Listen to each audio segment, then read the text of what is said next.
Today morning I actually started to think about it and tried to accumulate or collate all my knowledge about this subject.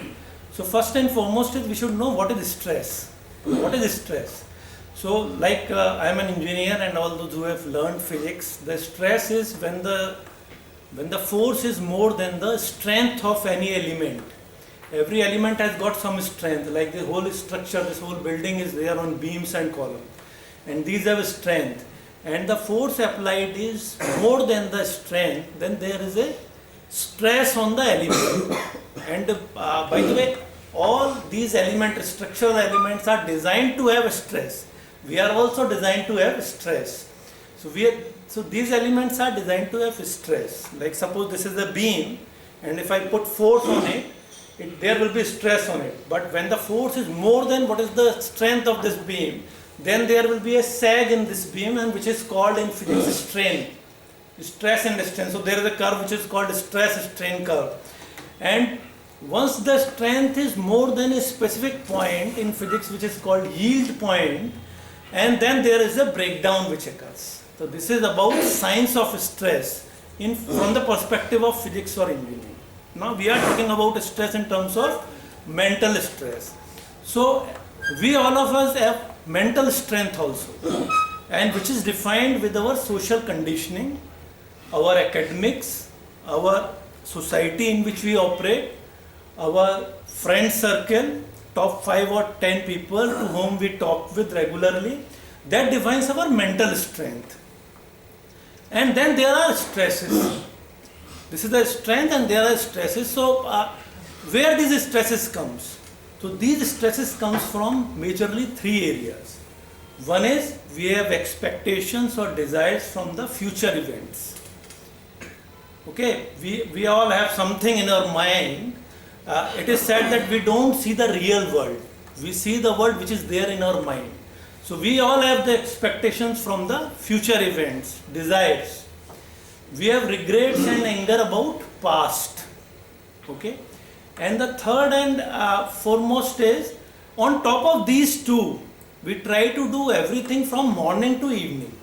Like we do all the chores, household chores, and like eating, walking, drinking, meeting, everything we are doing throughout the day with these two things. Either we are thinking about past or future, and simultaneously doing all these things.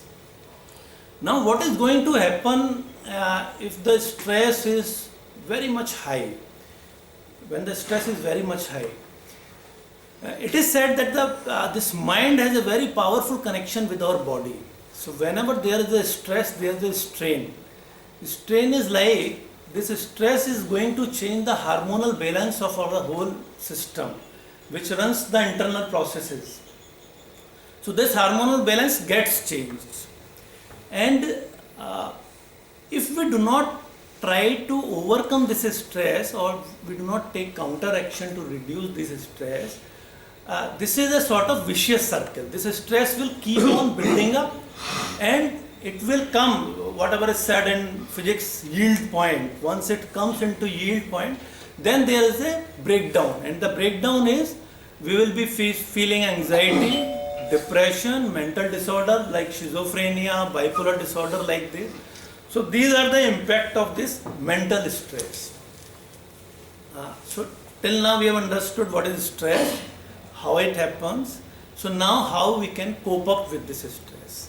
So what we do in physics, root cause analysis, the root cause of the stress is we are trying to we have lot of desires with future, lot of expectations with future, and we are actually in our mind trying to control those events, outcome of those events.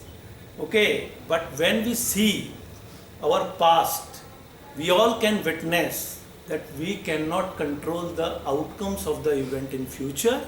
And had it been perfectly like that, we could have controlled, our life would be hell.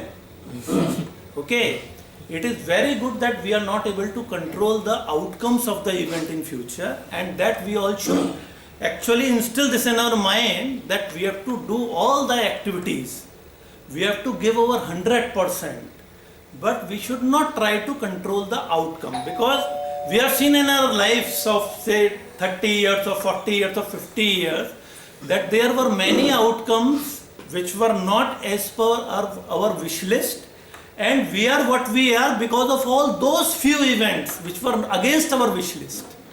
So let the events outcome be there and don't try to control. That is one.